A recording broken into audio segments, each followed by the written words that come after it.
Good afternoon. Welcome to November 2nd, 2023 meeting of the Federal Secure Cloud Advisory Committee, or FSCAC.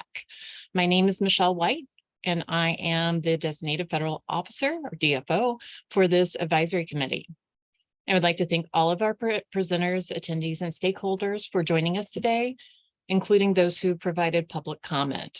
Public comment submitted via the FSCAC public comment form by last Wednesday, October 25th, 2023, have been provided to committee members.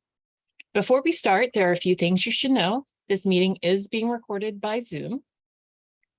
As you may know, this is an advisory committee and is statutorily required under the James N. Inhofe National Defense Authorization Act for fiscal year 2023, and thus formally established under the Federal Advisory Committee Act, or FSCA, as of our charter's official filing date of February 28th, 2023.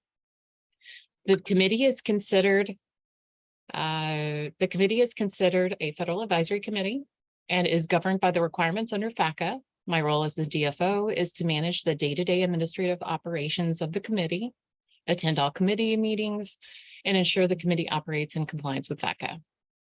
The duties of this committee include providing advice and recommendations to the GSA administrator, the FedRAMP board, and agencies on technical, financial, programmatic, and operational matters regarding the secure adoption of cloud computing products and services. The majority of this committee's work will be focused around the FedRAMP Authorization Act of 2022's statutory requirements and purpose. We specifically will be examining the operations of FedRAMP and determine ways that authorization processes can be continuously improved, collect information and feedback on agency compliance with and implementation of FedRAMP requirements, and serve as a forum that facilitates communication and collaboration among FedRAMP stakeholder community. Lastly, I want to note that attendance has been reviewed, and it seems we do have a quorum established. I will now go through the formal roll call for all council members. Please let me know if you are present by stating here. Ann Lewis. Here. Daniel Payne. Here. Michael Villacerca. Ravi Yeganathan. John Greenstein. Jim Beckner. Here. Marcy Womack.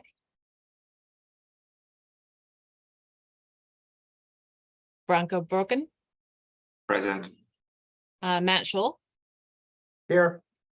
Bo Burles. Lamont Yarborough. Here. Newman Ansari. Jackie Snoffer. Here. Bill Hunt. Here. And Joshua Cohen. Here. And this is John Greenstein. I am present as well. So, Thank you, sir. I appreciate that. Thank you. Thank you all. And I will now go ahead and review the agenda for everyone's awareness of the time allotments for today.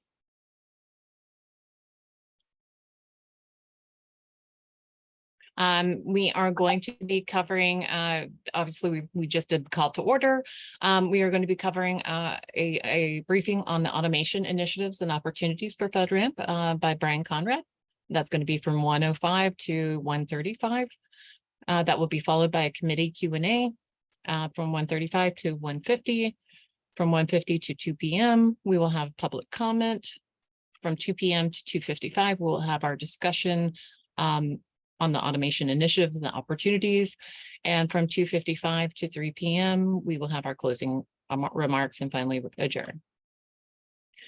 Thank you for attending this important meeting. Just a few more housekeeping items to keep in mind. When asking questions, please hold all questions until the end of the presentation, but please make sure to take note of them. At the end of the presentations, you will have, if you have a question, please raise your hand using the button on your Zoom platform, and I will call on you based on the position in the queue. I ask that all members identify themselves before speaking so that those listening via webcast or reading minutes will be able to identify who made which comment. Please make sure that your microphone is muted anytime that you're not speaking.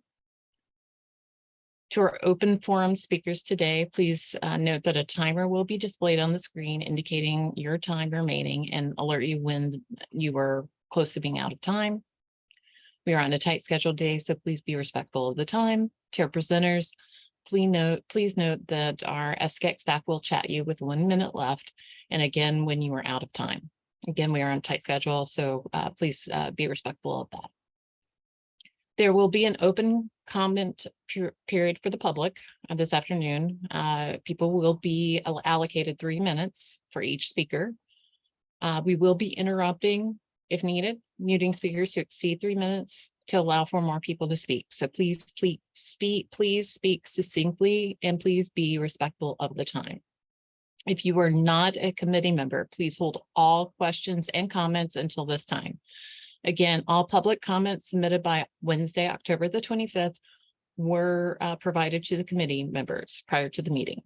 If we're not called on to provide public comment today and have not already done so, we do welcome you to submit your written comments to our website at www.gsa.gov/FSCAC. We will now jump directly to our deep dive briefing today on FedRAMP's automation initiatives and opportunities. I would like to welcome back Brian Conrad, Acting Director, Cybersecurity Program Manager of FedRAMP, who will be presenting on the topic to help give us some additional context for our discussion later this afternoon. As a reminder, hold your questions until the end of the presentation. And when you have a question, raise your hand via Zoom, and I will call on you based on your order in the queue. Again, identify yourself and keep your phone muted when you're not speaking. And with that, welcome back, Brian. Thank you very much. Thank you to the Federal Secure Cloud Advisory Committee for having me back again. It's always a pleasure to brief you and share information about FedRAMP. Today, the purpose of the briefing today is to generate more awareness around FedRAMP's efforts regarding automation. And the desired outcome for the briefing is a shared understanding of what the program is planning to do to address automation, how we're going to do it generally, and some of the identified challenges and opportunities that we're facing. Next slide, please. This is what I'm going to cover: legislation and policy, some of our strategic initiatives, our approach to implementation, implementing automation, a future state concept, some FY24 key milestones, and challenges and opportunities. Next. So you've likely read the legislation when it came out almost a year ago, and the draft OMB memo, as well as the cyber EO that came out over just about 2 years ago, calling for FedRAMP to automate. And ultimately, we're not moving towards automation just because those forcing functions, but more importantly, to meet our stakeholders' needs. What we're seeing is that automation is going to enable us to address some of the stakeholder pain points that ultimately drove those legislative and policy type documents. And it's essential that FedRAMP establish an automated process for the intake and use of industry standard security assessments and reviews. This is going to, the intake of these machine readable documents and other related artifacts are going to help reduce the burden on not just on the program, but on program participants, to include our third-party assessors, the agencies, and the cloud providers. And the aim is that the PMO is going to be able to better serve our stakeholders through better and more efficient use of everyone's resources, improving package quality, including the use of data to gain a greater understanding into continuous monitoring and risk management decisions, and increase package throughput to create efficiencies. And so one of the, in addition to addressing the pain points that we hear from our stakeholders, FedRAMP has to scale. The way that we're doing business will only be enhanced and be able to address the increased demand that we've seen year over year by automating. The incorporation of automation will be able to enable us to handle that. for instance, the number of packages that came in to the agency authorization lane in FY23 was 45% higher than it was in FY22. And so in order to address that kind of growth, we need to be able to flex along with that. Next slide, please. So we have three basic strategic pillars that we keep our eyes on in FedRAMP, and that's to grow the marketplace, transform processes, and promote knowledge sharing. The program modernization that you see in the middle of that diagram, in the ones that have the little red boxes around it, are those directly related to implementing automation. There are a couple in there that have second and third order effects to doing this. For example, scaling the agency review process. I mentioned that previously in the last slide, and also modernizing program governance. And so part of what we're doing is to implement a FedRAMP platform, and that is to develop a foundation for FedRAMP to modernize and automate significant portions of the FedRAMP processes. This is going to reduce stakeholder cost, speed up the process, ensure consistency and visibility into the compliance and cybersecurity risk posture of systems. We're also leading and driving OSCAL adoption, developing a cohesive approach to using the open security controls assessment language to represent security package information in a structured machine readable format. We're also working to train and support cloud providers, agencies, and 3PAOs through active engagement across their OSCAL journey. We're doing this in a couple different ways. We have things called OSCAL data bites, which enables developers to come and listen to some of the professionals on the FedRAMP team to learn about OSCAL and how to implement. We've also worked, we have an early adopters work group, which is geared towards agencies and cloud providers who are interested in adopting OSCAL. And we're also working to establish a federal agency-wide community of practice for OSCAL adoption. And then the other aspect of this is modernizing continuous monitoring. I talked a little about this to the FSCAC last week when we did a deeper dive into Conmon, but centralizing certain aspects of continuous monitoring oversight across the federal government is aimed to promote consistency and provide visibility for those authorizing officials into this posture of the cloud providers that they use. We're using this through developing a format, a formal, prescriptive, and repeatable process that agencies can use to perform Conmon oversight and centralize certain functions within the PMO. I touched on it last time, but our goal is to start pushing vulnerability type information out to agency authorizing officials through our partnership with CISA's CDM, so those agency authorizing officials can make better risk-based decisions on the cloud with regards to the cybersecurity posture of the clouds that they're using. Next slide. So our approach to implementing automation, this is an agile and iterative process. The focus will be prioritizing the opportunities that have the highest impact to our stakeholders. And yes, we consider the PMO as one of our own stakeholders. We want to make sure that we're bringing value across the ecosystem. So the initial steps is about learning about the capabilities of what are feasible when using a technological approach, and then further using that as a foundation to develop and drive our future automation strategy.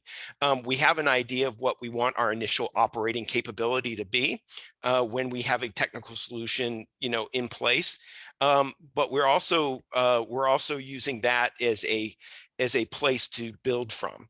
We have an opportunity to take that foundational effort and see all the emerging tech that's coming out, and use that as a place to start thinking about how we can implement that within the FedRAMP ecosystem. Next slide. So this is a concept of what is possible for the end state for an automation ecosystem. Our approach, as I said, is going to be iterative to reach this end state. And so a GRC platform, a CRM, and a centralized repository are all critical elements that we need to realize this desired future state. This is not a process map. I don't want you to leave here thinking today that this is what the end process is going to look like. But this is to depict the future outlook for FedRAMP that's included in this ecosystem that incorporates automation throughout the entire authorization and continuous monitoring lifecycle. So by building solutions that intersect across several facets of the program, automation is meant to better benefit stakeholders from start to finish. To do so, the program is going to need to develop a suite of tools and processes that enable this. The key elements of this that it's OSCAL enabled. So several years ago, the FedRAMP PMO started working very closely with NIST to develop and mature the open security controls assessment language. And so that is that's what we're building off of. And so a package review tool that will be used to streamline the authorization and review process, to utilize this machine readable format, automatically process a package forward, track changes, and collaborate within the team throughout the review lifecycle. A centralized repository is going to be used to store high security package artifacts, continuous monitoring documentation, and threat-based scoring databases. And then APIs will help automate the transfer of key authorization artifacts and deliverables to the FedRAMP PMO. And then dashboard integration. FedRAMP's suite of tools will be integrated with government partner dashboarding. I mentioned that again, CISA's CDM, to bring more information to agency authorizing officials. Next slide. So I'm going to talk a little bit about key milestones. So we had a solicitation on the street. It was canceled on November 1st. GSA determined during the evaluation that the RFQ does not adequately reflect its needs. And so additional market research is going to be necessary, and future acquisition method will be determined by analysis of the results. But some of the characteristics, and so implementing a CRM platform, we've done that. We're finishing up phase 1 of that within the PMO. We're using a system that was native to GSA. And so we're also working to, as I mentioned earlier, establish an OSCAL community of practice for federal agency adoption. And, with that sort of kicking off that effort more formally would be an OSCAL adoption conference. We're aiming for sometime early spring next year. We need to also move from a schematron to a meta-schema constraints language with a beta version of the validator released. We're also working to develop OSCAL training plans and receive FedRAMP board approval on all new processes.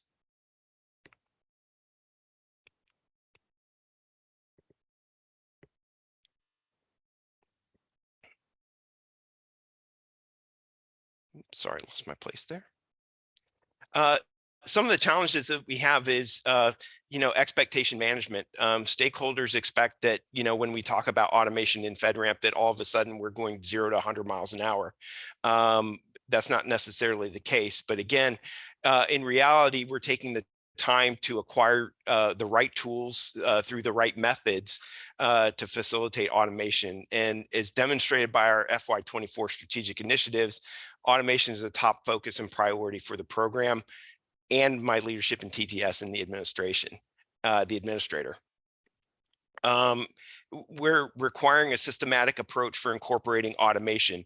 And so we're not looking at automation as a silver bullet. We understand that with automation comes the impact on people, processes, and other technologies. So there's other variables and dependencies that exist, some being outside our control, which impacts our timeline. And there are some that we can directly affect. The volume of change is is there will be a huge volume of change as a result of this automation. And we understand that change is hard. There's going to be a lot of change management required, as automation is going to result ultimately in stakeholders doing their jobs differently in some cases.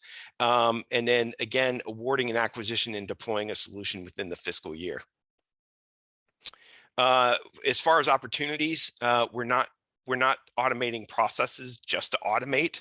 We're evaluating our current processes to strategically identify which should be automated. So the whole idea is we don't want to automate bad and inefficient processes. We want to make sure our processes are more refined before we apply the technology to automate those. And we understand that even after applying the technology, there'll be some potentially some changes. But we're not doing this necessarily in a vacuum with regards to our current processes either. Let's see, and that's it. That's my last slide. Now I'll open the floor to any questions from the FSCAC.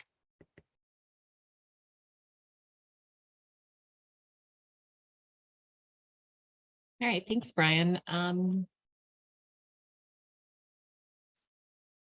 Thank you. We will now begin. I will now begin calling on members who have indicated that they have questions. Members, please raise your hand if you have a question, and I will call on you to unmute yourself based on the order with which you raised your hands. Please keep in mind this is a Q&A portion of our agenda, and discussion should be reserved for later in this afternoon. And lastly, please remember to restate your name prior to speaking. With that, I will start with Matthew. First challenge is figure out how to lower my hand, right? I think I can see that. Hey, Brian, it's Matt. So awesome sauce overall. Just a couple of things. When you talk about managing expectations and you talk about like OSCAL adoption, OSCAL user communities, thank you. That's helpful to me. But also like clarity on, is this OSCAL overall or a FedRAMP instance of using OSCAL reflecting the FedRAMP governance? Because there are other OSCAL governance use cases besides FedRAMP. And so when you do those events, I would just, remind, and I'm sure you know this as well as anybody, to be specific on, what is the application, OSCAL development, OSCAL overall, or the FedRAMP implementation or use case of OSCAL. And there was something else in my head and I forgot what it was, so I'm sure you're fine on it. So I think that was my only comment. Thanks. No, that's great, Matthew. Thank you. So that's part of the reason why we've wanted to open the discussions and have a broader view on what the federal government sphere is doing with regards to OSCAL.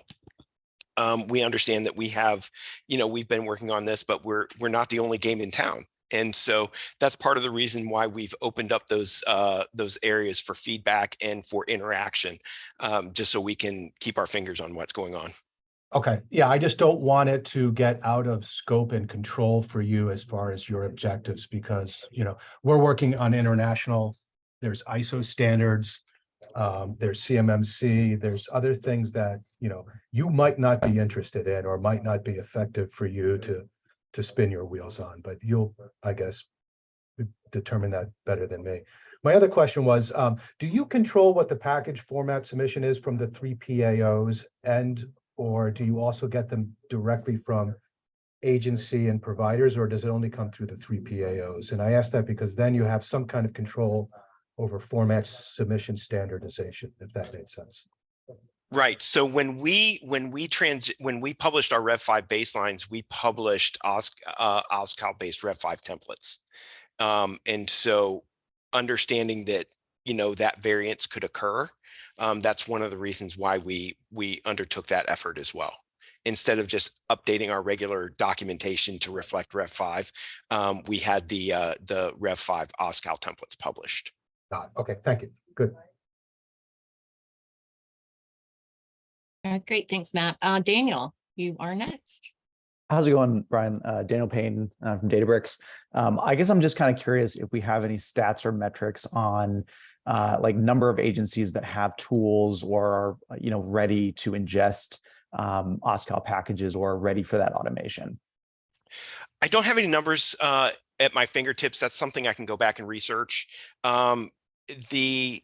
I could probably gauge that off the amount of attendance that we have from the OSCAL early adopters work group that is open to both agencies and cloud and commercial entities. But I don't have those numbers off the top of my head, Daniel.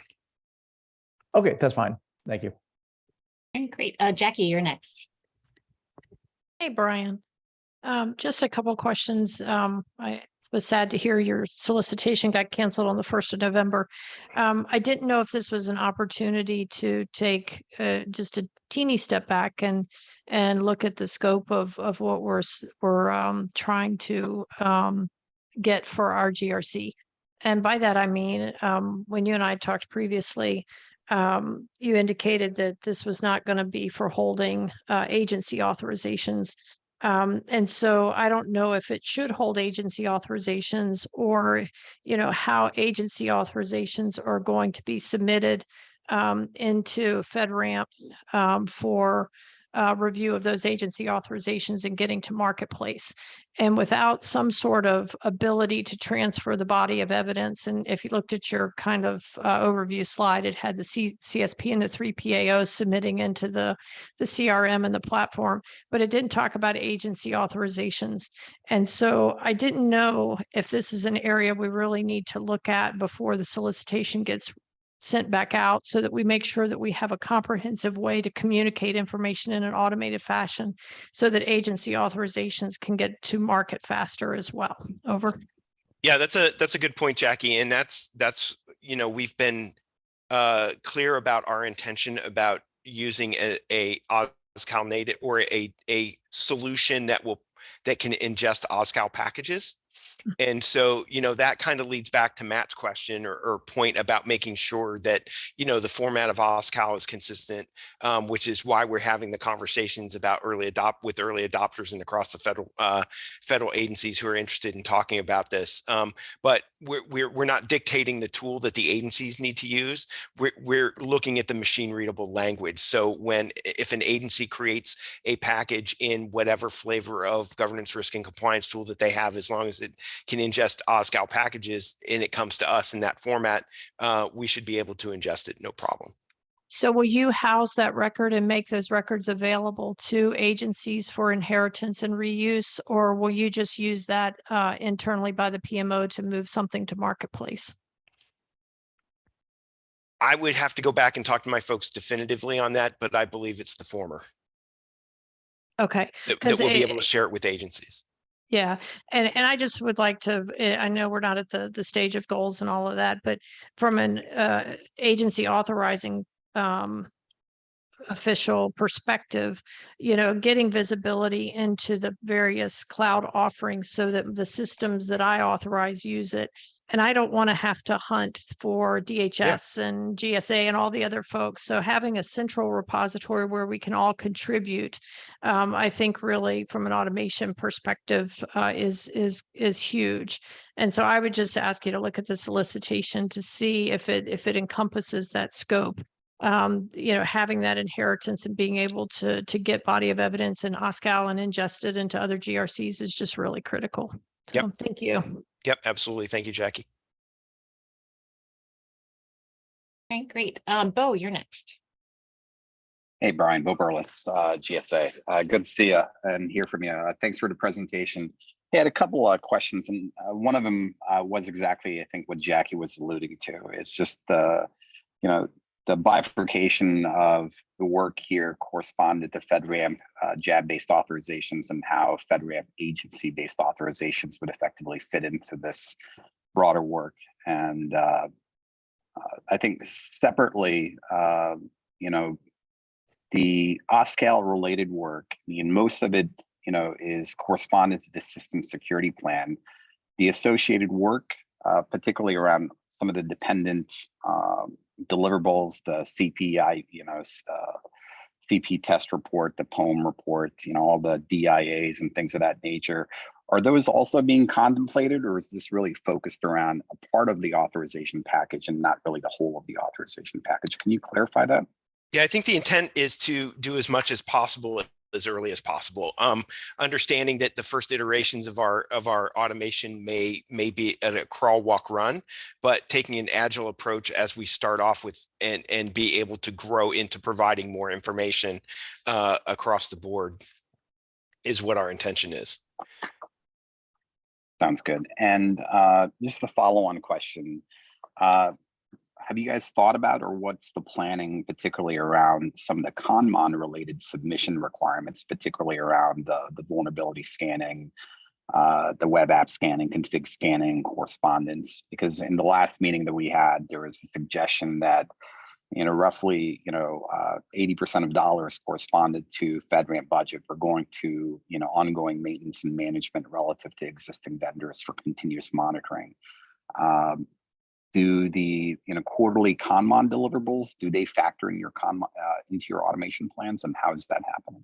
Yes, and the reports, the one pagers that are out now are monthly for the JAB, and so that's the cadence that we're looking at right now, and so we're not looking to do this piecemeal. This is a continuous monitoring is just a critical piece as the initial authorization, and so we want to make sure that we're having conversations on how exactly what that looks like right now. We have been working, as I mentioned, with CISA and CDM. We have to make sure that the pipe is set up for the intake, the processing, and the output to CDM. Sounds good. And just one last question. So, whether, while OSCAL is not new, I mean, it's been around for a long time. Obviously, there's a lot more motivation and attention to OSCAL as a potential solution for a lot of these, manual administrative type actions corresponding to assessments and authorizations. I'm curious, how well, the team, based on the initial solicitation that you guys put out, you believe that the actual commercial marketplace is, particularly around EGRC solutions that can readily integrate and provide for a platform that perhaps we can, migrate onto to solve a good part of these challenges that we're facing. Do you feel as if the marketplace, there is a solution or a set of solutions that, come close? Yes, I believe there are. Thank you, Brian. Thanks, Bo. Jackie, you have another question? I do. Hey, Brian.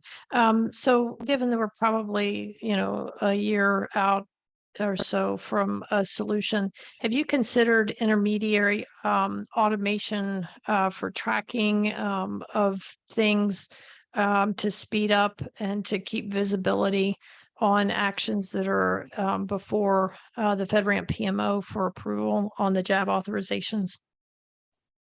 In terms of, for instance, SCRs? Yes. We're looking more at the process side, because we understand that we have this acquisition coming. We don't necessarily want to pursue a technical solution that is in a conflict with any solution that we may end up going to.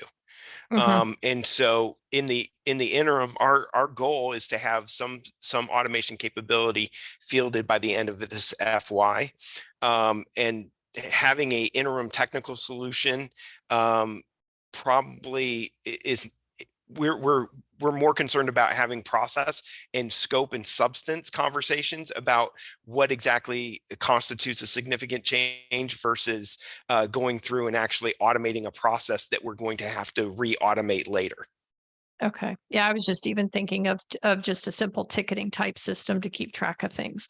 As they're coming in, that would not require substantial automation, but at least would provide visibility over things.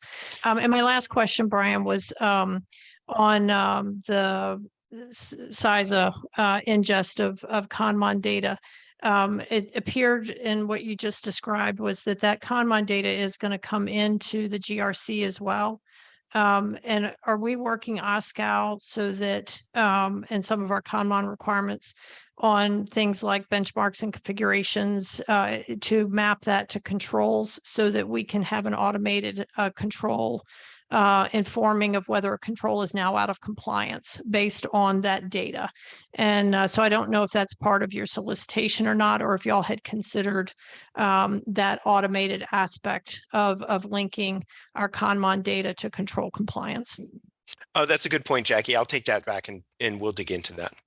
Yeah, I'd be glad to help you if you need me. Yep. Appreciate that. Thank you.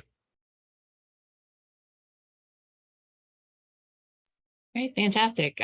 Bo, you have another question? Yeah, just more of a comment. I think Brian, just a recommendation, and this is the point that we had reflected on in the last meeting as well, particularly around the CRM element, the customer responsibility matrix that essentially enumerates the set of responsibilities that agencies have corresponded to the eventual secure configuration deployment of their cloud service. Those CRMs are, ephemeral. They tend to change as new services come and go. And as you're thinking about your solicitation, just making sure that we don't miss the CRM element. And one of the suggestions that I'd previously made was around, some kind of a reference architecture of sorts that can be integrated and shared across an EGRC set of platforms where vendors that make changes to their CRMs can be automatically updated to any EGRC that is just natively available. That they can just pull from an API as a function of an API integration of sorts. So one suggestion there, and the other is just looking at secure configuration profiles. Again, I'll foot stomp that from the last meeting. Jackie in the last meeting suggested that, hey, DoD is also going through and developing secure configuration profiles, particularly around SaaS for the solutions that they're using. That's what we're doing as well within GSA as a bridge relative to the CRM plus FedRAMP package to really ensure that our deployments of various SaaS solutions are securely configured to our expectations. And just making sure that you guys are thinking about those two elements, just the automation of the CRM element, as well as perhaps consideration for a secure configuration baseline, particularly around SaaS-based solutions that are more around configure something as opposed to implement something. Thank you. Yep. Thank you. Great. Are there any other FSCAC members who have any questions for Brian?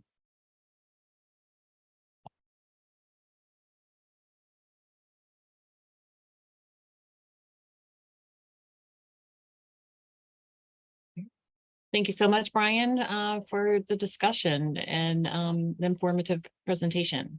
My pleasure. Thank you. We are now at the point in the agenda where we would like to welcome the public to unmute themselves and share your comments. Our speakers again, please note a timer will be displayed on the screen indicating your time remaining. The alert will indicate you're out of time. We are on a tight schedule today. Well, maybe not so much now, but please be respectful of other people who would like to speak. Each speaker will be allotted 3 minutes to make their comments. We will all be interrupting and if needed, muting speakers to exceed 3 minutes to allow more people to speak.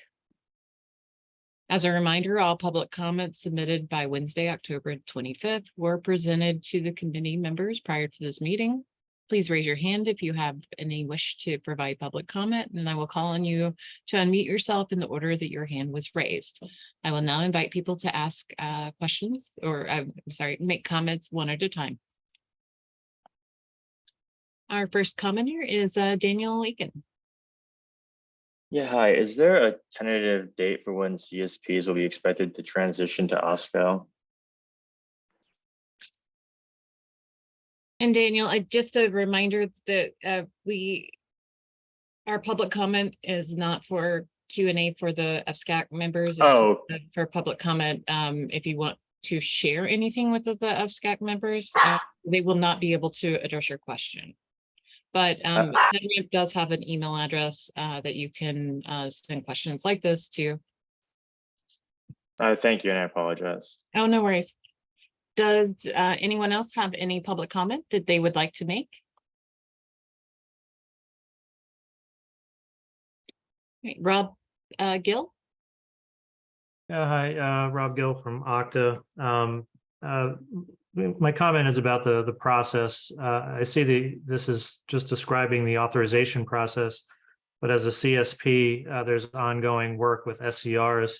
I'd like to see this as one process and one approach, especially as we update our packages and if we switch over to OSCAL, that we submit those changes in the same pipeline, regardless of whether it's a new authorization, current authorization, new feature, or significant change.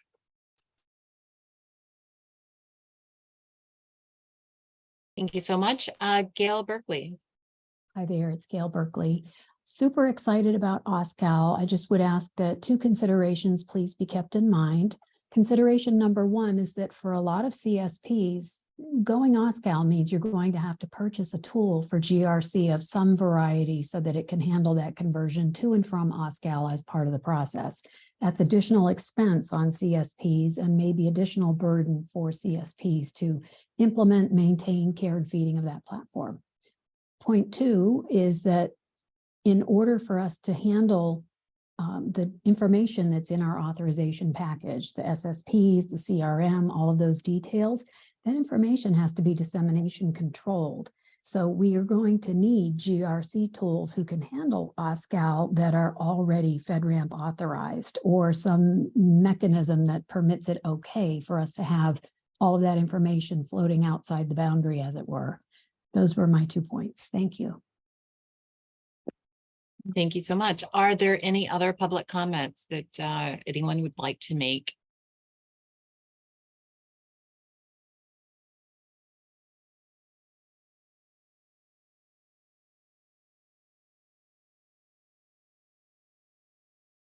Okay, great. Well, this concludes our public comments section for today. Thank you all to the speakers and for joining us and for your comments. I would now like to invite the committee to join in the discussion to determine what recommendations or identified opportunities regarding FedRAMP's current automation initiatives they'd like to include in their final deliverable to the GSA administrator. For this reason, we will be live capturing your comments as notes in the screen. The draft deliverable for our future meeting, which is going to be November 9th, please review your comments as captured, and should anything be mistyped or stated, please feel free to correct the capture immediately and avoid misunderstanding by raising your hand and noting the correction. And as the committee chair, I would like to invite you to start share your thoughts and lead this committee in this discussion. We'll be happy to answer any FACA related questions should they come up. Thanks, Michelle. Hi, everyone. This is Ann Lewis, and we're going to talk about automation today and share our ideas for current initiatives and further opportunities for automation in FedRAMP. And as Brian described earlier, this is specifically going to apply to automation improvements that can reduce time and costs to both the authorization and ConMon processes that we've already learned about and discussed in earlier FSCAC meetings, as well as considering improvements that support and help all cloud service providers. In particular, we want to make sure that we can reduce barriers to entry for small businesses when we are able. And if needed, we are also open to taking into consideration specific sectors that have needs that may not be accounted for in the discussion thus far. So I'm going to invite us to think about what should our goals be for automation? As technology practitioners, we're all aware of how automation can be applied to various processes at various levels of automation or not automation, and that taking a process and automating it can mean a variety of different things. So as Brian mentioned in his talk earlier, we want to be very pragmatic and iterative in our approach and think about how we can use automation in the most leveraged ways. So understanding where in the authorization and CONMON processes we have bottlenecks that would be candidates for being improved by automation of different types. And we also want to think about the overall architecture of the systems that would be built based on the recommendations we make here. And I just want to appreciate some of the comments that bubbled up in the earlier section about this. So we're not just going to throw our requirements over the wall and hope for the best. We're going to take a very pragmatic approach and think about how we can use all of the things that are in the tool set of various kinds of automation tactics to improve the FedRAMP process for all of its stakeholders. And then at the end of this call, we will have collected up recommendations and we'll be able to put these into recommendations made to the administrator that are actionable and realistic given where the program is today. So I'm going to invite us all to think about the processes themselves that we want to automate. So that includes both authorization and CONMON. All of the stakeholders who are at the table here, agencies, cloud service providers, third-party assessors, businesses of various sizes and sectors, and ask ourselves, how will we know what success will look like after embarking on an automation acquisition and a series of automation-related projects? So we understand at a high level the throughput of the FedRAMP processes right now, but we want to be thoughtful about what are we measuring, what should we measure, how can we make sure that we have North Star metrics, for example, before and after we roll out different aspects of automation to make sure that we are not only not negatively impacting current processes, but are actually improving the right things at the right times. I also invite you to think about if there's any data or metrics or tracking that the FedRAMP PMO can make more transparent. As we'll use the format that we used in the past couple of discussions here and start to think about problem statement. What problems do we want to solve today? What are our goals? Which considerations should we bring into the discussion? And finally, what are our recommendations? And so we're going to do 10 minutes for each of the first three sections and 25 on recommendations. So to kick things off, I'm going to invite you all to discuss the problem statement. What are the specific problems that we should solve today with automation as applied to both the authorization and the CONMON processes? Please raise your hand to kick things off. And Michelle, please call on folks in the order that they raise their hands. Will do. So the prompt is, with all that context, let's try and center ourselves on what specific problems we want to solve with automation today.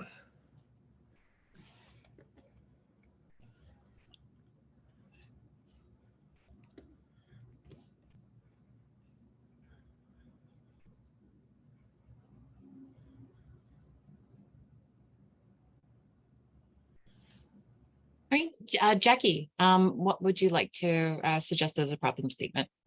So just for clarity, I mean, there's a lack of automation throughout the process. And I think what you're asking us is what specific focus areas you're looking for in the problem statement? Yes. Okay.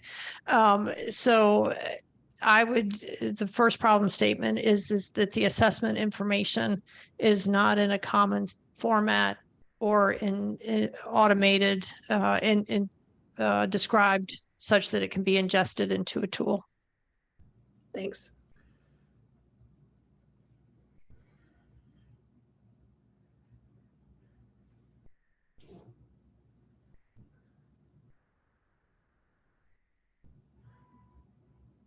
All right, great. Daniel, you're next.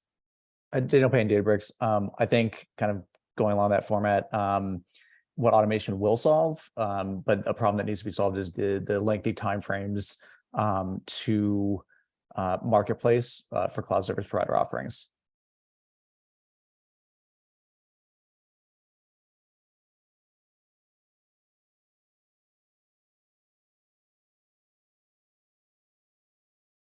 All right, great. Bronco, you're next. Bronco Bokan from CISA. I'm looking at our problem statement from last week, and a lot of it applies again. The information sharing process is inefficient, manual, labor intensive, costly, and doesn't necessarily improve the security posture of CSP offerings. and it does not improve the risk visibility of the CSO.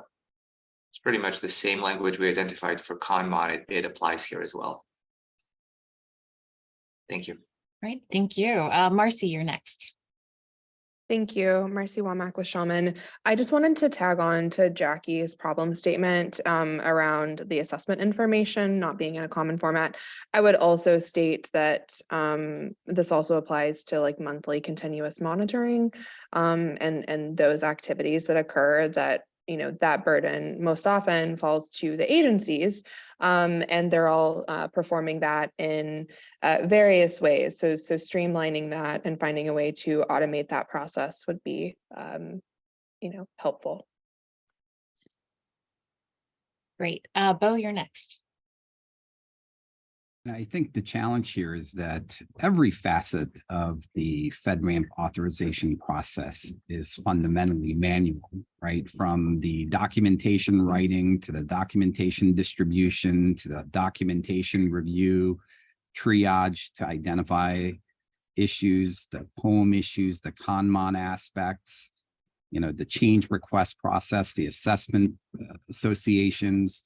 So I think it's just a sea of opportunity to be able to introduce automation that helps to go through and principally treat data as an asset that allows us to be able to go through and enrich and really fundamentally focus not on the process, but the outcome, which is ensuring that we have secure, authorized platform solutions that are readily managed, maintained, easily leverageable by customer agencies to ensure secure workloads.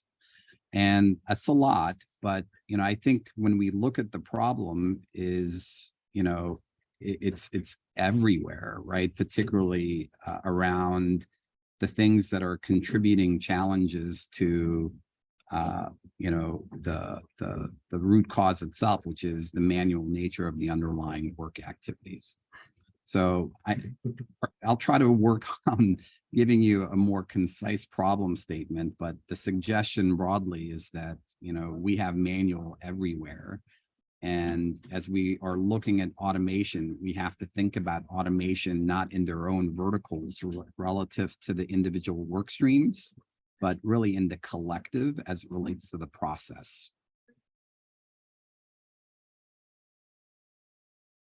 All right, great. Thanks, Bo. Mike, you're next.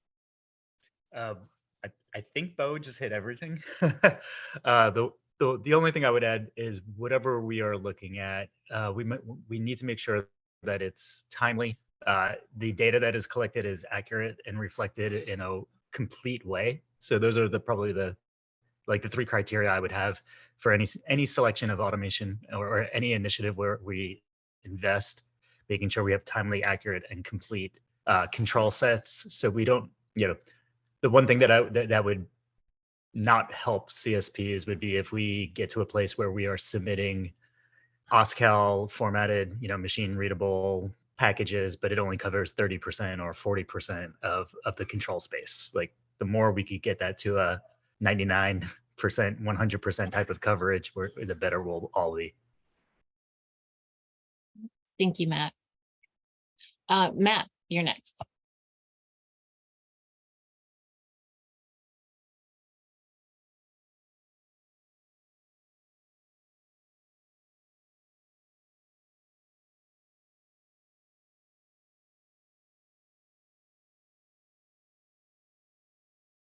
Hey, Jackie?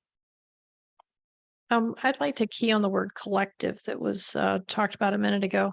We've got to start looking at all of the agencies that are contributing to the FedRAMP marketplace and the JAB as a collective. And we can't have a solution that only addresses automation at the JAB level. We've got to be able to provide a single source for authorizing officials across the federal government to be able to access and inherit from any cloud offering, regardless of whether it's agency authorized or FedRAMP authorized. And my second one of the automation problems, I think, I'll let you catch up typing. One of the problems I think we also have that we need to figure out a solution to is that cloud service providers have a lot of propane, and they're not willing to share some of the body of evidence that is needed by the risk officials in the federal government. And they keep a lot of their information in their own repositories. And so we need to address the problem, that particular problem, and what is the minimum set of information we need from those cloud providers. Maybe it's not even minimum, it's the appropriate set of information that we need from the cloud providers, you know, so that we can be informed of risk. Over. Great. Matt. Yeah, sorry, I lowered my hand, but never took myself off mute. I think I'm gonna just kind of echo some of the things that Jackie said. I think that one of the core problems is there is a lack of accepted and adopted data standards from requirements through test expectation results. And then the correction of that leads to accuracy, interoperability, throughput, and better risk visibility.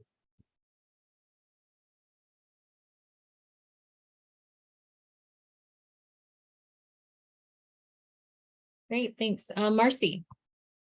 Marcy with Shaman. I want to plus one to what Matt just mentioned.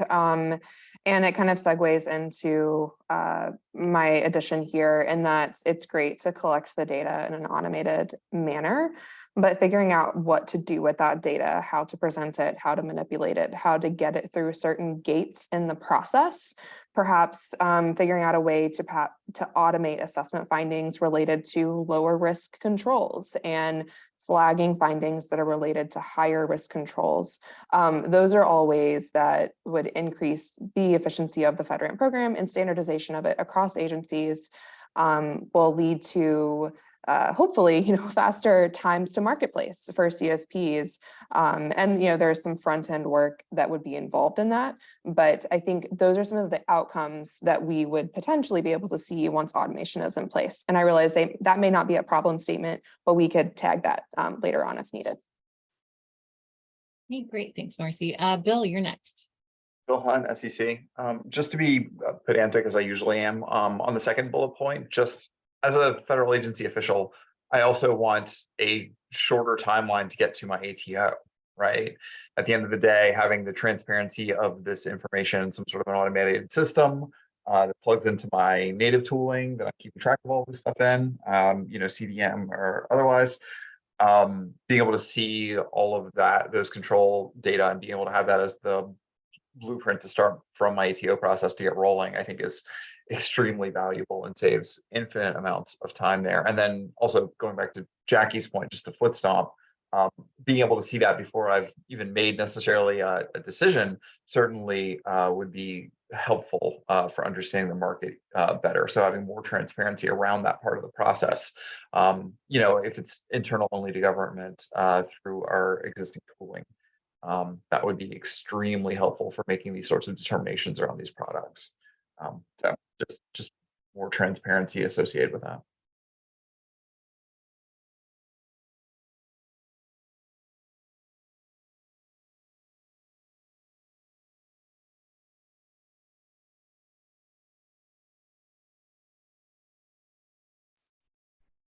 All right, Mike, give another statement on the problem statement.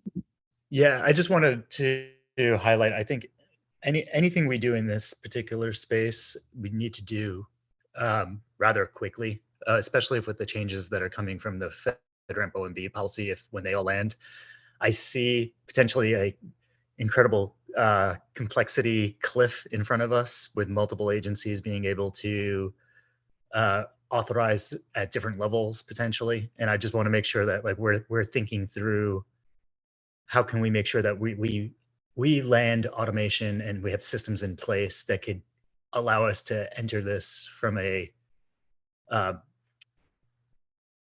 enter this from the correct positioning, so that we don't have to play catch up and we don't fall behind the curve And we have to wait for systems to catch up to the complexity that we're going to have from multiple agencies being able to provide authorizations, SCR, sign-offs, et cetera.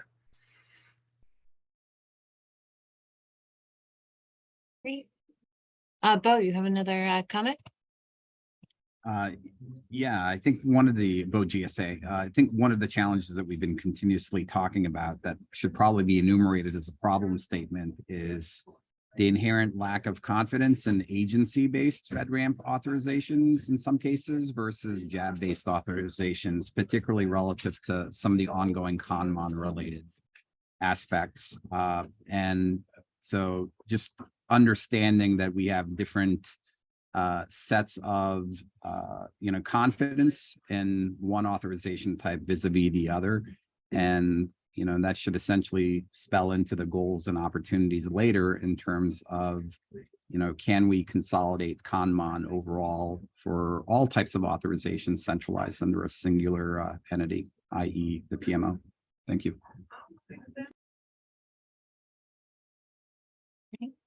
Does anyone else from the FSCAC have any more comments on the problem statement? Jackie. And I'm not sure how to phrase this. Jackie Snoffer, DOD. I always forget that. Which is that we have this period of time and to address that complexity cliff that's coming. We have this space and time where we have no automation.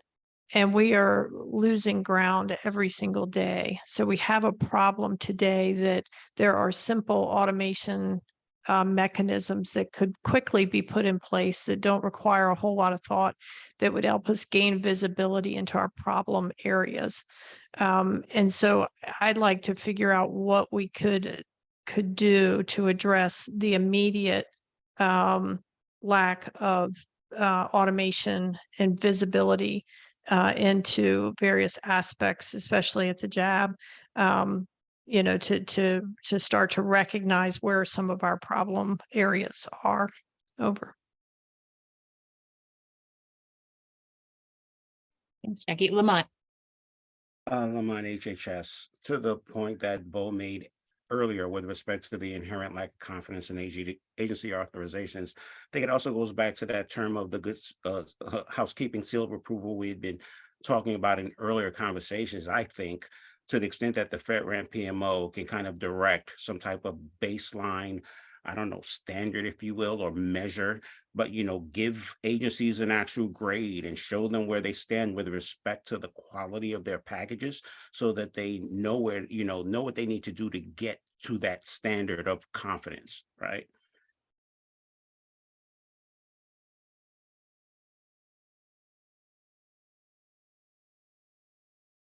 It would be a great paradigm where we could rely with a good degree of confidence any agency's, authorization. We should be able to say, so-and-so did it, we're good to move forward.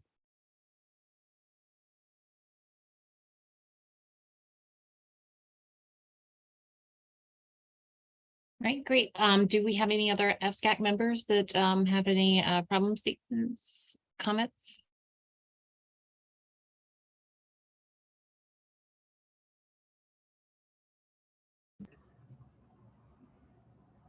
All right. I guess, so next up, we're going to transition to the goals section. This is a really great list of problems here. So just want to appreciate that discussion.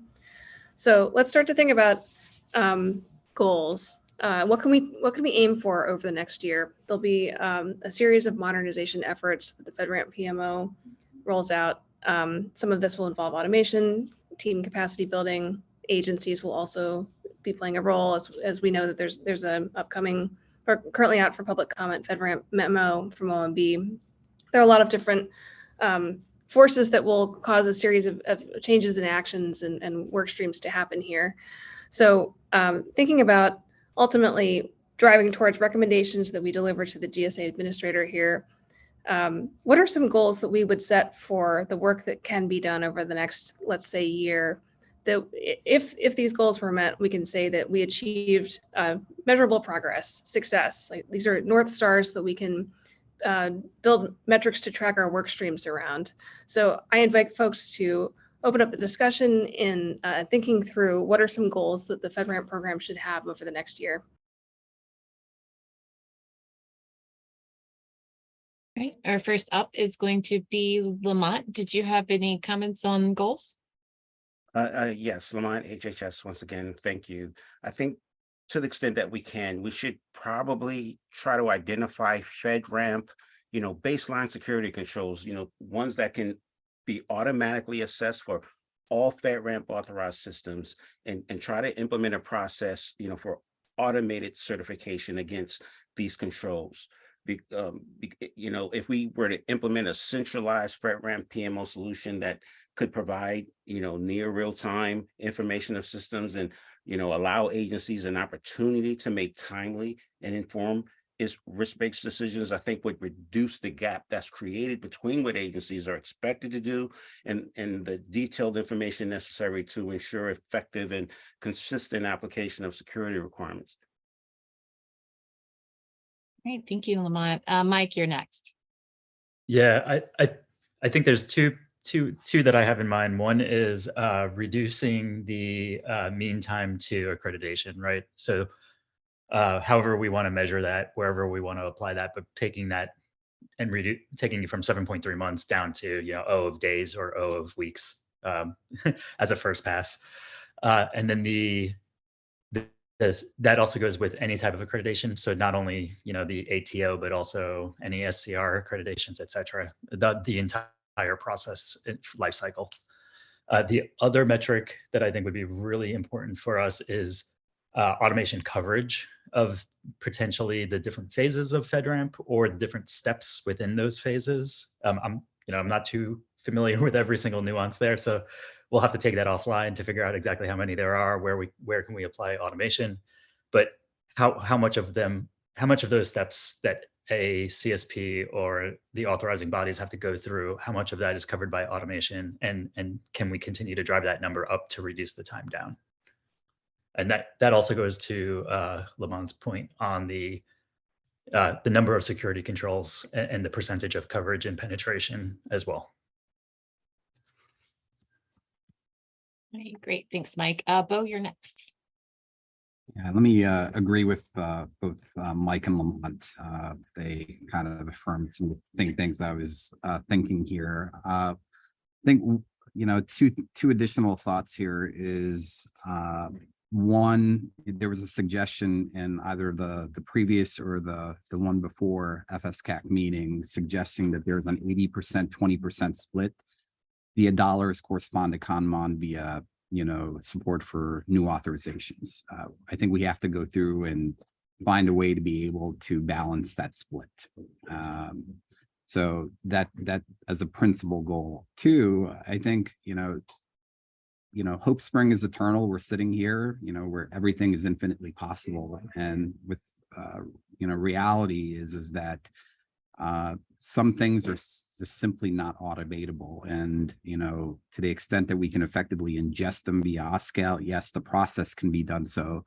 And what would be really great is one, put out your solicitation, do your award, and then two, have this group come back and effectively put forth a plan of actions corresponded to the challenges aligned to the opportunities with a corresponding plan to be able to go through and address that. And that would be a deliverable from the PMO to the administrator or perhaps the FSCAC to be able to weigh in on around the opportunities to really streamline the much of the challenges that I think we've identified in the earlier problem segment. Thank you.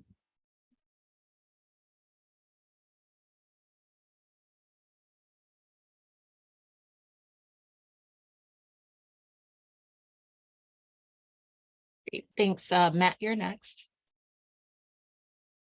Yeah, everything Bo said.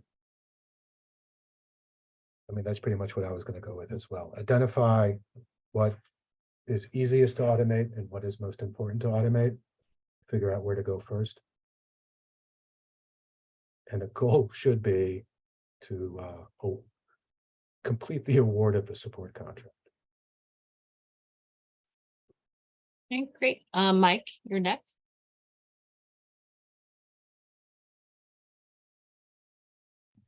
Yep. So the one thing that I want, sorry, Mike from Google CSPs. The one thing that I wanted to add in here too, I think there's probably a goal here where industry could help participate in some kind of open source way. I think it's something that we should definitely be exploring, where we could help supplement government by, potentially helping to build up a repository of automation around particular controls, particular types of tooling, where we could help lean in and refine those tools to make them more effective, especially for small and medium-sized businesses that are entering the space as well. I think there's a lot of opportunity there, and probably a lot of willingness as well within industry. Great, thanks, Mike. Jackie. I had a couple of things along the reducing the mean time to accreditation. It's also the mean time for changes. So one of the places that we're seeing cloud providers really struggle is that the time it takes to get a change request through is substantial. And so they're not able to deliver products that the users need in a reasonable amount of time. And so much of that time is actually in the adjudication of the changes. So I don't know if that points to a problem in what is being requested or just in our process area of how they're being evaluated. So that is one issue. The other one we've talked a lot about controls. Several of the goals were the controls. And this may not be in the automation, but maybe in another area, but we need to be able to, and I think this also goes to our small and medium-sized businesses as well, who are, in my experience, are the preponderance of our SaaS offerings, which is we need to be able to ensure our automation supports the inheritance from an IaaS provider or a PaaS provider to a SaaS. And today we really don't have a lot of the control delineation at the FedRAMP level to be able to look at just a subset of controls that may be applicable to a SaaS, and inheriting those controls from the IaaS or PaaS provider. So some sort of automation, but it also, again, that's work that we can do before we get to automation, which is to really implement and change over to evaluate a SaaS and how we accomplish that. And that will certainly reduce our mean time as well. Over. Great, thanks. Mike. Yeah, Jackie, I definitely agree. And you actually triggered a really good thought on the mean time for changes. One of the things that I remember at AWS is we didn't treat every change the same. So we actually had a process that was built in where we had varying tier levels of what change was required at what level of authorization. Having that kind of codified, standardized across the FedRAMP program, I think would be very helpful, because there's levels of risk in different types of changes, right? There's levels of tension, natural tension, in how fast we can iterate on a service or what types of iterations we're making versus the risk that's implied by that to the FedRAMP program itself and to the government's data. So I think there's definitely a ripe opportunity there that will allow us to unlock more scale, unlock speed, even outside of automation potentially, but improvements to the way we think about the classification of the data and the classification of the API changes that are being made. So there might be a lot of opportunity in there as well for us to sort of redefine the way we think about the problem, and then we could approach it from a more refined, tiered type of or phased type of approach. All right, great. Do we have any other members of the FSCAC that would like to make any comments on goals?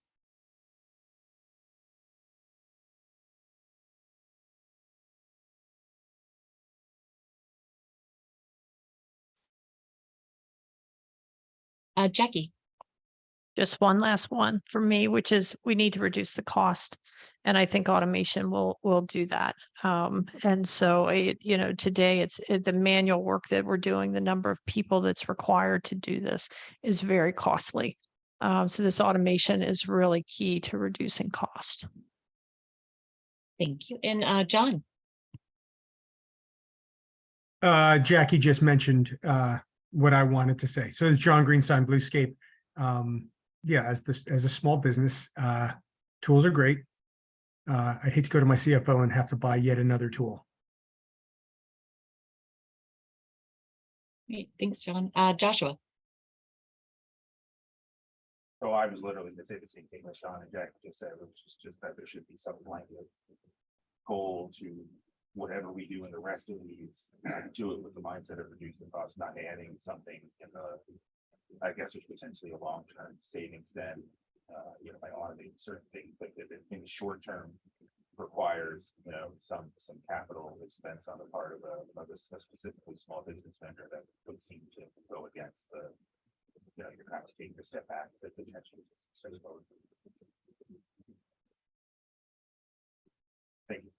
And there's Josh Collins. Great, thanks. Joshua, you were very quiet in your discussion. Teresa, I just wanted to check with you to make sure that you got everything. Oh, sorry about that. I'll try to speak up for further comments. Short-term prior investment. Yeah, just that a long-term savings doesn't require a small business to expend short-term costs. So I think you kind of have that captured, but that would seem to go against what we're, the overall goal of the rest of these bullets, specifically for small businesses that are already spending a lot more than they're comfortable with on the program. Great, thank you. Any other comments from the FSCAC members? Great, it looks like we are ready to move to considerations. All right, considerations. So the last couple of comments were a great segue here. We want to be thinking about, even as our greater goal is we'll have to expend some costs from a variety of different stakeholders, including FedRAMP upfront, to ideally get long-term savings in authorization and timelines, as well as incremental costs. We want to hear from you on what kinds of considerations based on businesses you've worked with, businesses you've tried to procure, businesses you work for, sectors you're aware of, et cetera, that we should bring into the discussion here. In particular, we do not want to create more prohibitive barriers for small businesses, and we acknowledge that different sectors of cloud service providers have different needs. One designation could be IaaS, PaaS, or SaaS, but there are certainly other ways of looking at different business sectors here that may have big needs or barriers that we're not aware of. So I invite everyone to think about if there are any considerations here you'd like to bring into the discussion.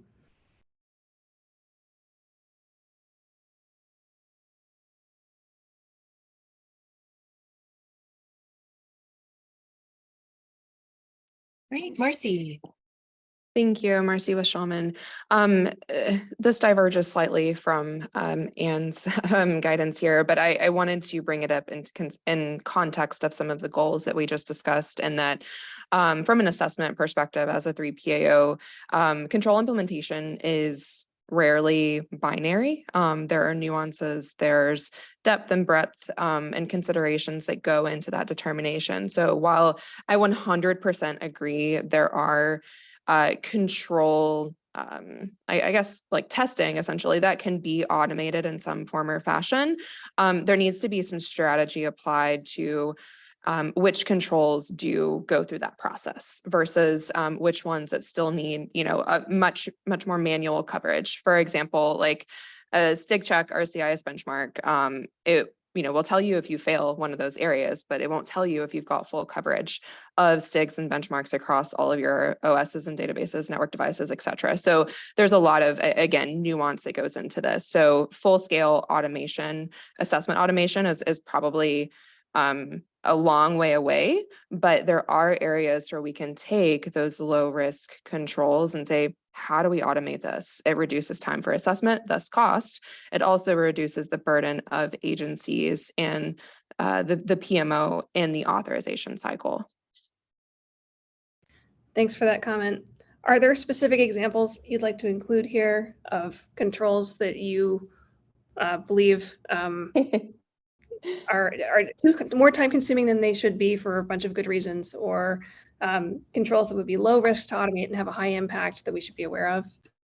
Probably like there's SA2 focuses on like, is information cybersecurity in your budget? And we have to look at budgets from cloud service providers to look at that. Like that's something that's super low risk. We can probably don't need to assess, like we assess it every 3 years during the annual assessment process. And we can certainly, I think that's maybe an action in a separate environment for 3 PAOs to say like, hey, how can we work with FedRAMP to identify these lower risk versus higher risk areas?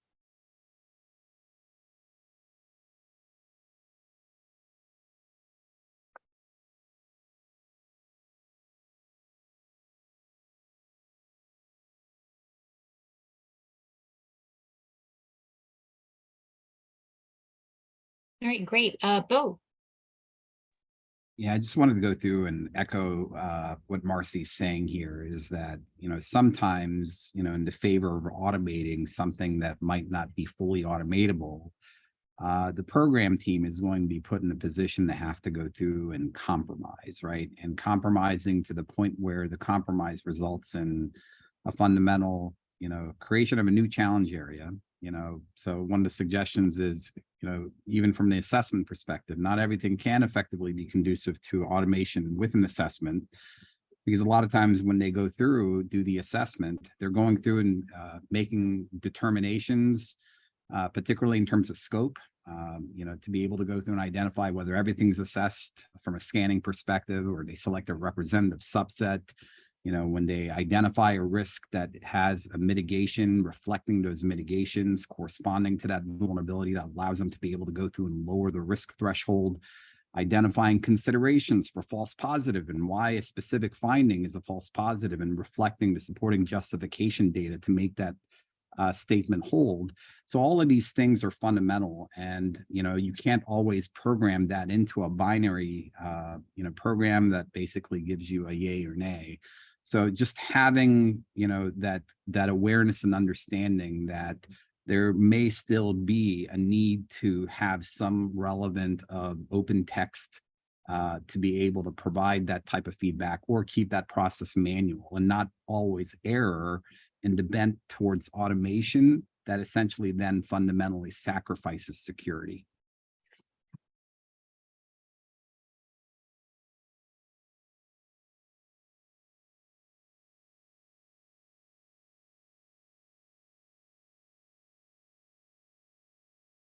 Right, great. Daniel. Daniel Payne, Databricks. I think this is all, I agree with everything that's been said so far, especially as it pertains to the PMO path and getting more CSPs through and all that stuff. I still think one of the issues is, a lot of the agencies still don't have the tools and resources to get automation kind of up and running. So just, as a consideration, we're sort of talking at the 1% here. And I think there's still a lot of work to be done to get other agencies up to the point of being able to ingest CSP packages and use automation to their advantage.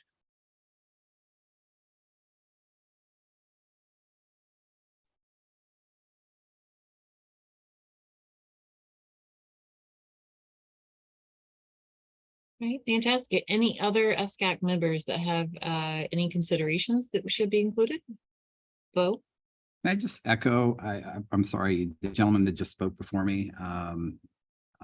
I have to say that that's incredibly important, largely because I think part of the effort here is for FedRAMP to try to go through and lift how we approach this, not specific to FedRAMP in and of itself, but as a government, along with our industry partners. So there's going to be a lot of education that needs to happen, both across our EGRC community that provides for a lot of these solutions, as well as within federal agencies around having the base capabilities to be able to go through and consume and use this information to their usage and use cases. There is going to be a broader campaign that has to happen to bring everyone along with us, and not just simply look at this as a problem and a challenge opportunity that is specific to FedRAMP, to solving FedRAMP.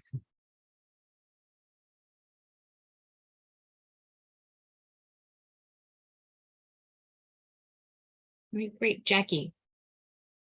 Jackie Snoffer, DOD.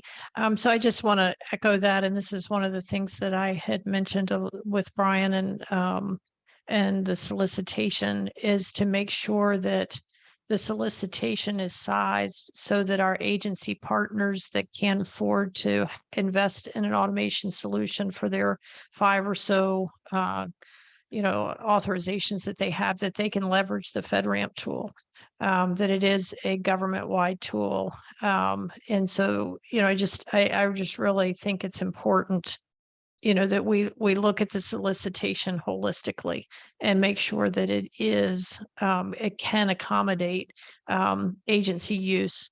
I just think that's going to be really critical to the visibility in the community, and just from reuse by other agencies and just from the cloud providers, ease of use for the 3 PAOs.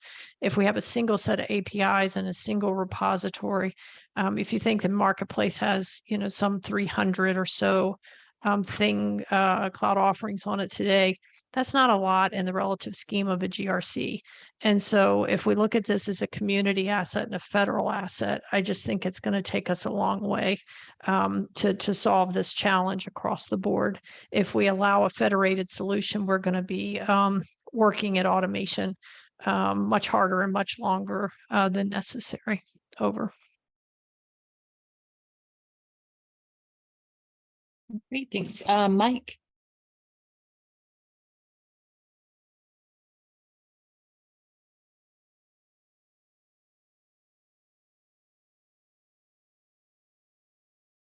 Mike, go ahead if you have any comments on considerations. Apologies, I was on mute. So just plus one to what Jackie's saying, I think from a cost perspective, right, we want to make sure that we're including and being accessible to small businesses, to large businesses, to medium size. From that perspective, I think the open source model, right, the open source community is probably one of the considerations we should be looking at in terms of how do we scale quickly, cover as many controls as possible with automation where we can, to Bo's point earlier, and to Marcy's point earlier, but do it in a way where we could bring tools to bear in the marketplace in a way that allows everyone to contribute in, but also get value out. And I think if we look at it through that lens, like we're going to be able to scale up and increase participation in the program, as well as meet all of our goals at the same time. I think it's a really ripe opportunity out there in industry for us to go and approach it using that type of model.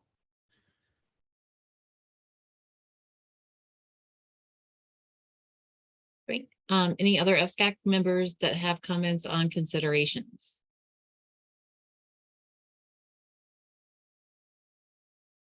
It looks like we can move forward to recommendations. Great. Yeah, thank you all for bringing your perspectives here. Recommendations.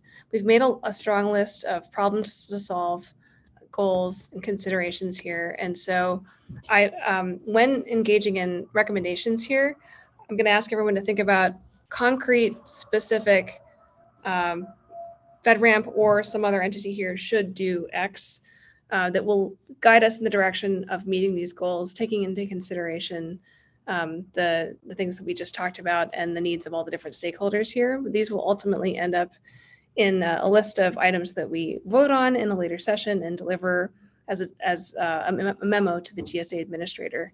So please raise your hand and suggest specific concrete recommendations.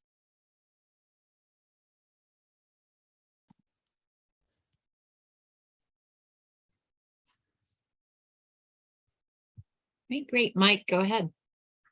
Yeah, I think from my perspective, at least to achieve these goals, I think one of the recommendations should be that GSA should open up like an exploratory committee, probably with industry partners that are on the FSCAC board, to explore creating an open source community around compliance, so that we could achieve automation goals and tooling on a reasonable timescale.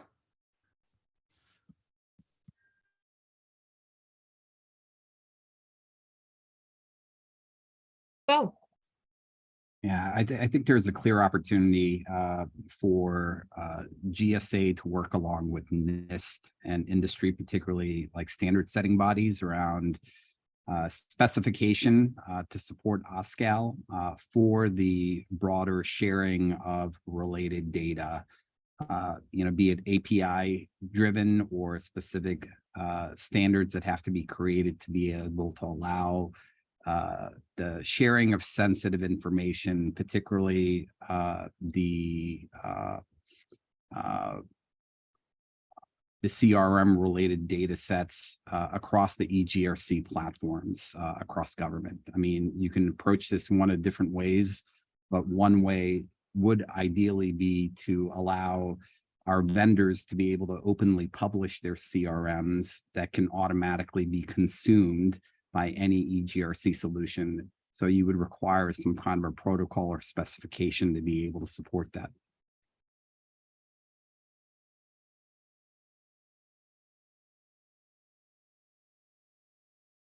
Okay, great. Thanks. Lamont.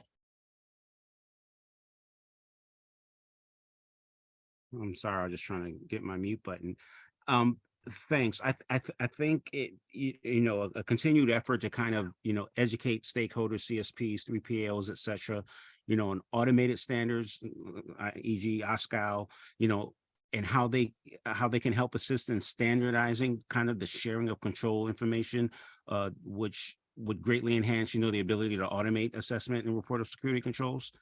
And perhaps GSA maybe should consider, advocating and mandating for the incorporation of FedRAMP, common elements into, existing automated solutions like CDM.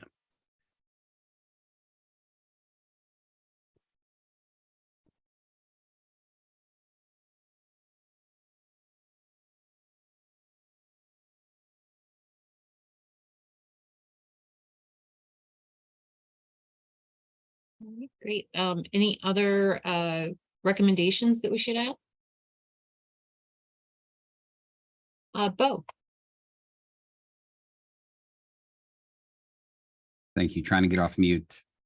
FedRAMP should publish authorization timelines publicly and update these timelines and goals around timelines regularly.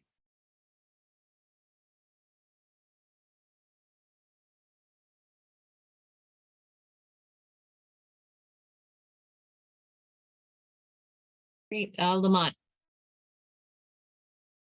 Oh, I'm sorry. I just didn't lower my hand from when I just last spoke. Oh, okay, great. Thank you. Matt. Yeah, GSA should fully fund and award, if necessary, multi-year, the automation support contract.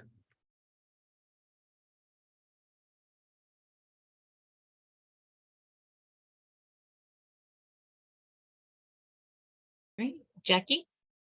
To add to Matt's, I would say that also supports the agencies as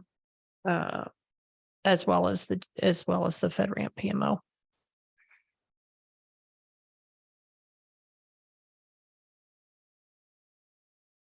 Great. Marcy. Thank you, Marcy with Shaman. Recommend that GSA form, or let me rephrase, coordinate with FedRAMP and I would say 3PAOs, industry stakeholders, to identify those lower risk controls that likely can be automated once we get to that level of maturity in the automation life cycle, to focus on those high risk controls to lower the timeline and cost of assessment and authorization.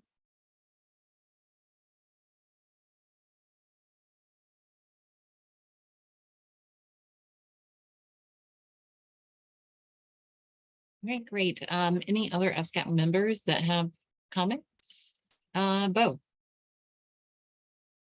We have a propensity to always grow but never shrink, and so I think there's a clear opportunity to be able to go through and take a look at the current set of requirements, be it controls or corresponding deliverables, and simply ask and answer whether they continue to be necessary and relevant for the secure operation of workloads in the cloud. And, the suggestion herein is that you can do more by de-scoping some of the things that are less relevant.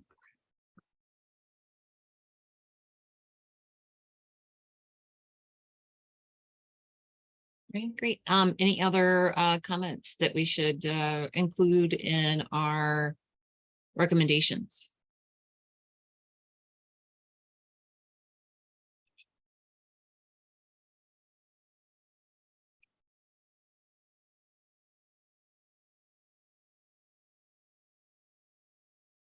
Okay, it looks like we are ready to move forward. All right, so Michelle, is the next step that we go through and skim through the sections together and affirm that it contains all the information that we want to record? Yes, we can definitely do that. We can also discuss trade-offs if there are any trade-offs that anyone wants to bring up at this point in time. That is something that we've skipped in the last two sessions because it was difficult to define the trade-offs without finalizing all of our goals and recommendations. Oh, got it. Thank you. Okay. So if we implemented the above recommendations and the suggested trade-offs or impact here can refer to one or more of the above list. So Michelle, if you wouldn't mind scrolling back up a little bit so we can see the recommendations list.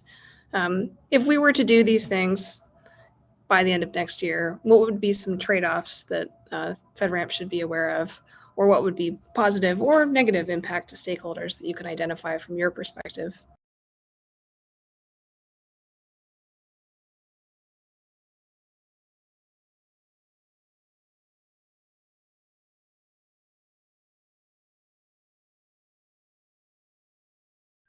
Mike, you have your first comment?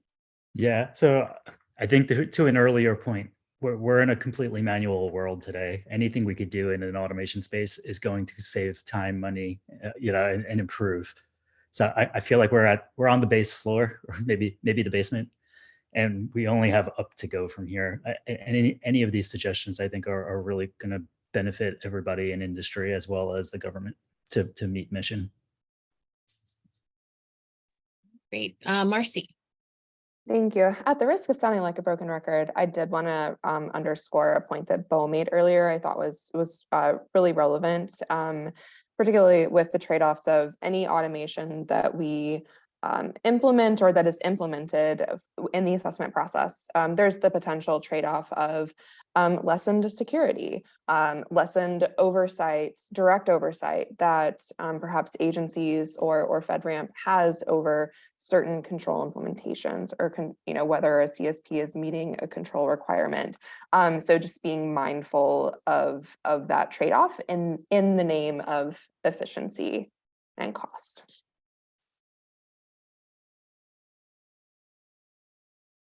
Great feedback. I welcome you all to think about implementation paths too. As technologists, we know there's many ways of doing things not well as there are to do things well. So we may set a goal, we may have a particular target that we're aiming for, and then implementation may come with unintended side effects that then could become trade-offs.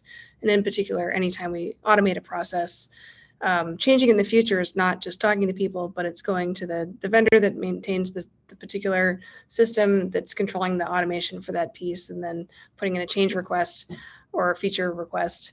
So there are lots of different ways in which the architecture of the system, the way in which data gets handled or brokered out between different entities that use it, as well as the features themselves and the user experiences provided to stakeholders who use the system. All of these things could have trade-offs or impacts to stakeholders.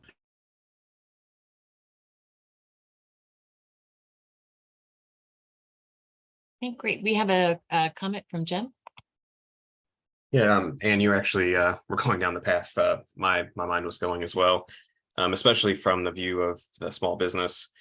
In the long term, automation has a great impact, and it's very exciting, and it's great to do this. But one of the trade-offs is in the short term.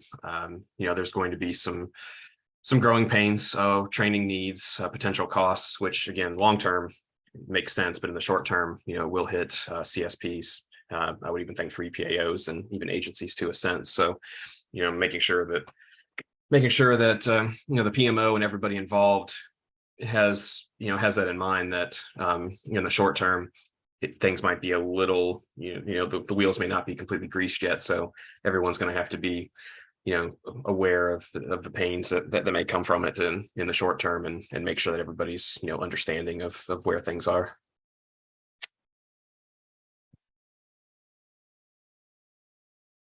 Okay, great. Any other member comments on trade-offs?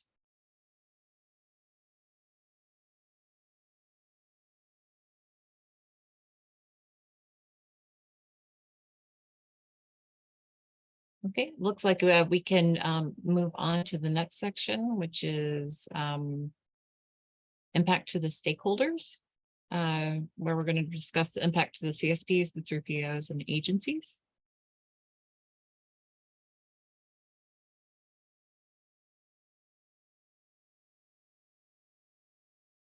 Do we have any comments that you would like added to this section?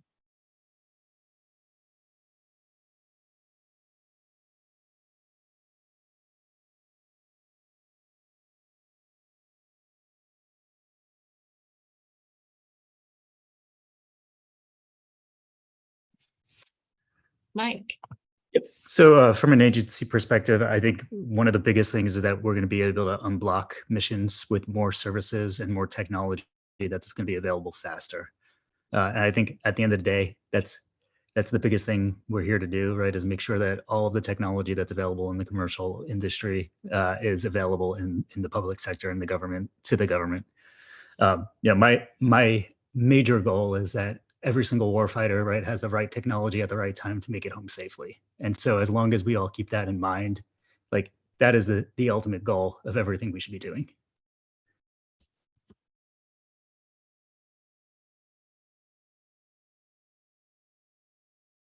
Branko. And once again, Branko says, from our perspective, our goal and our mission is to protect the nation and federal agency against cybersecurity threats. So in line with the mission of my agency, really the goal here is to empower agencies or federal enterprise to manage cybersecurity risk in cyber relevant time. And that's really, from our perspective, the primary goal of these activities. Right, great. Closer to cyber relevant time. Sorry. Oh, sorry. Over. Go ahead. Go ahead, Marcy. Was it Marcy? Not me. I cut someone off. I apologize. I thought it was you.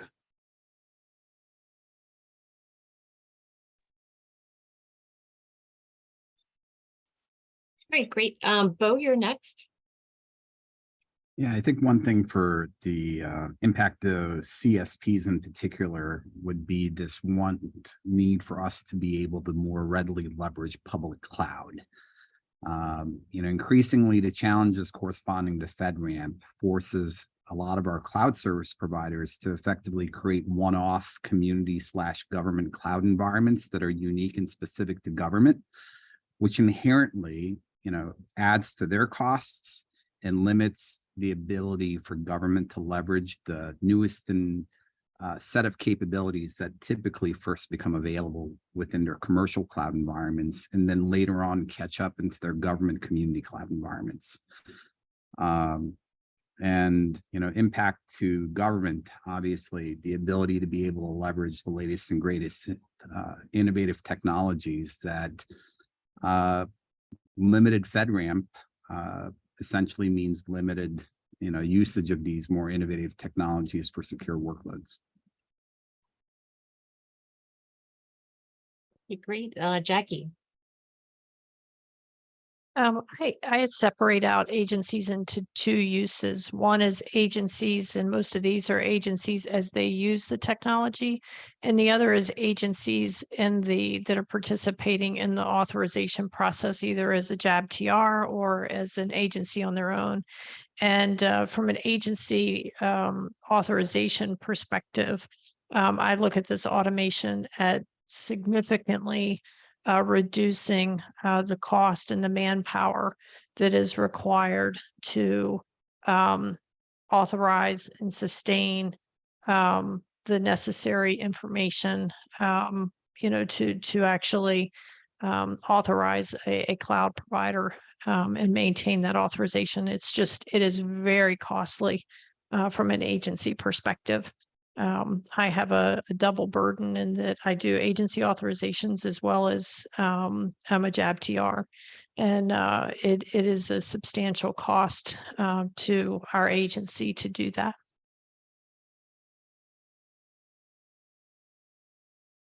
All right, great. Any other comments on impacts to stakeholders?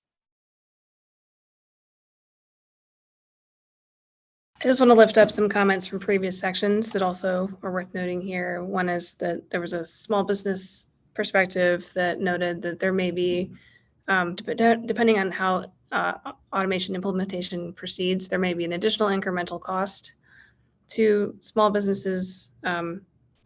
We hope that is traded off by long-term savings in other ways, but it's something that will likely be a part of next year's ways of dealing with FedRAMP. And then I think Marcy said something about the trade-off between automation and more quickly trusting that a control has been met versus manually checking, which takes longer, and there's also human error, but it's a different way of checking. So making sure that the way that we automate doesn't make it easy to miss security issues. I think that's under a 3PAO concern or 3PAO impact. Okay, great. And we have comments from Mike again. Yep. I think there's a counterpoint that I just want to flag with that, and I'm going to play devil's advocate, which is that the manual process today is error prone, and many things could potentially be slipping through the cracks, depending on how fast audits are taking or how thorough a particular review is, and also interpretation of those reviewers.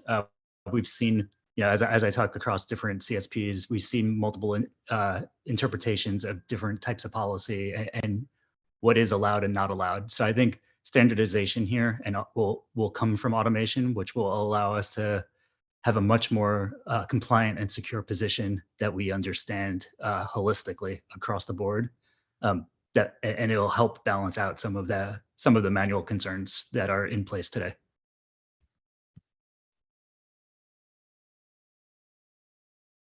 And Marcy.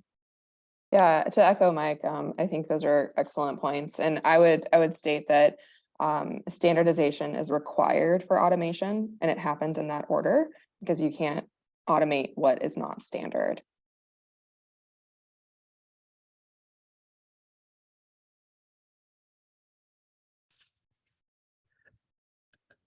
I do have one other thing too that I wanted to add on, so apologies. The last one just is it does reduce maintenance and improve supportability for our mission software providers.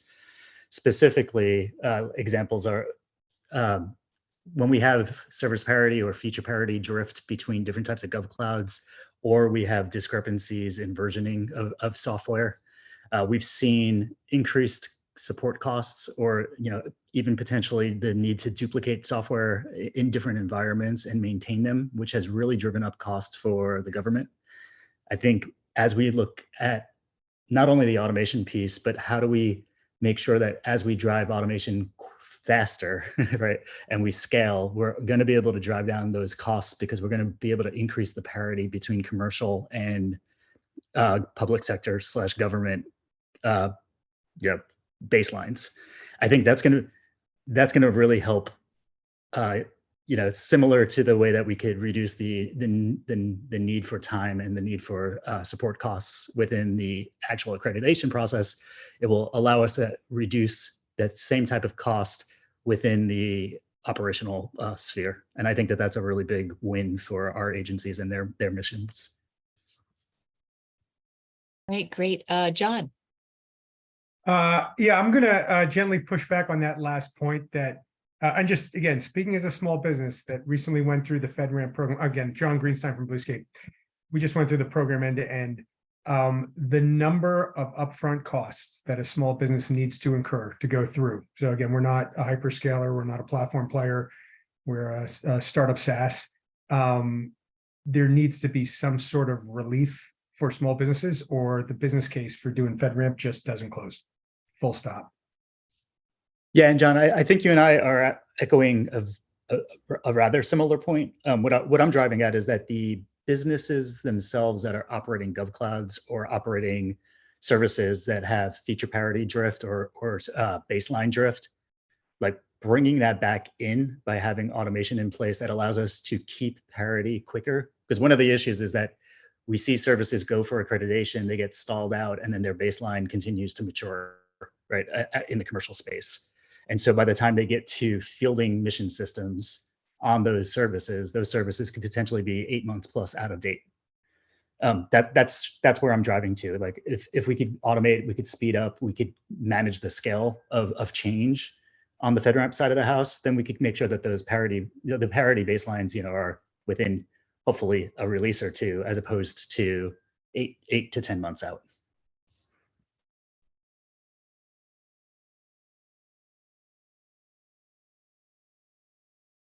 All right, great. Do we have time for one final comment if anyone has one? If not, we can move on towards the closing remarks.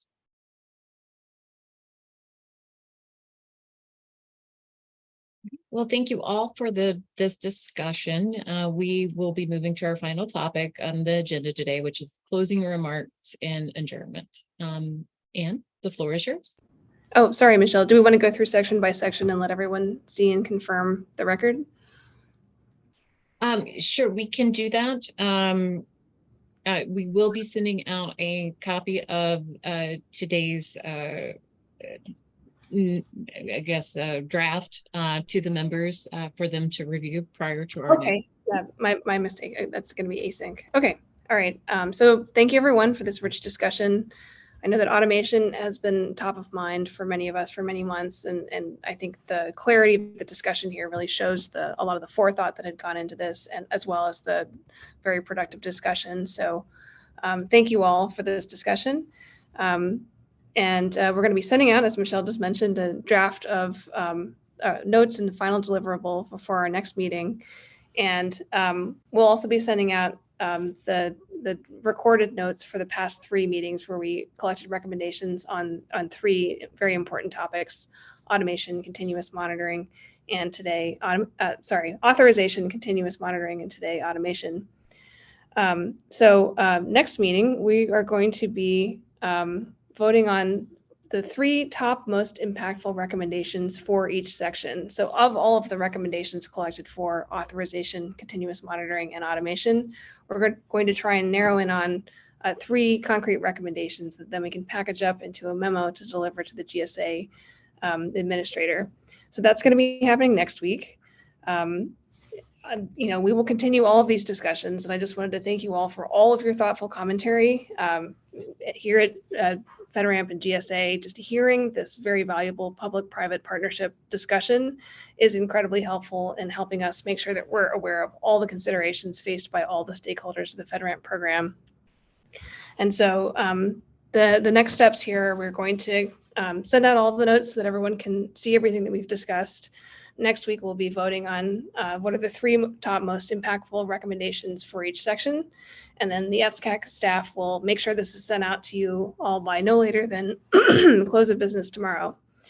And so when we think about our final recommendation package to the GSA administrator, like we discussed today, we want these to be recommendations for all 3 areas of exploration that are actionable, that are feasible, and that have the most impact on all of the stakeholders that deal with FedRAMP. So that's cloud service providers, agencies of different types with different needs, third-party assessors. So when you're reviewing this information, please keep those filters in mind. Of all the things that we could do, what will have the most positive impact on the program? What can we specifically take action on now? And what's feasible given where we are, which is at the ground floor, as someone said, on the modernization and automation journey. And I just want to share a friendly reminder to please not discuss amongst yourselves what your thoughts are prior to the next open meeting, because our goal here is to keep all discussion open for the public to witness, so that we can be truly accountable to the public in this strategy and decision-making process. And yeah, finally, I'd just like to thank everyone for joining. This was a really productive discussion today. And I think that this group in particular brings a really great mix of perspectives and experience to the discussion. And thank you for the discussion in the last 2 meetings as well. I think we've come up with a lot of really great recommendations and captured a lot of helpful notes for us to finalize. And I think the final deliverable is going to make a significant positive impact on the program. So I'm really excited about meeting next week with you all and finalizing the recommendations memo and then taking it back to GSA and actually getting this work started. So thank you all for your collaboration. Back to you, Michelle. All right, I echo my gratitude for you joining today. And with that, I will now adjourn this meeting at this time. Thank you so much for joining us. Have a good rest of your day. Bye. Thank you.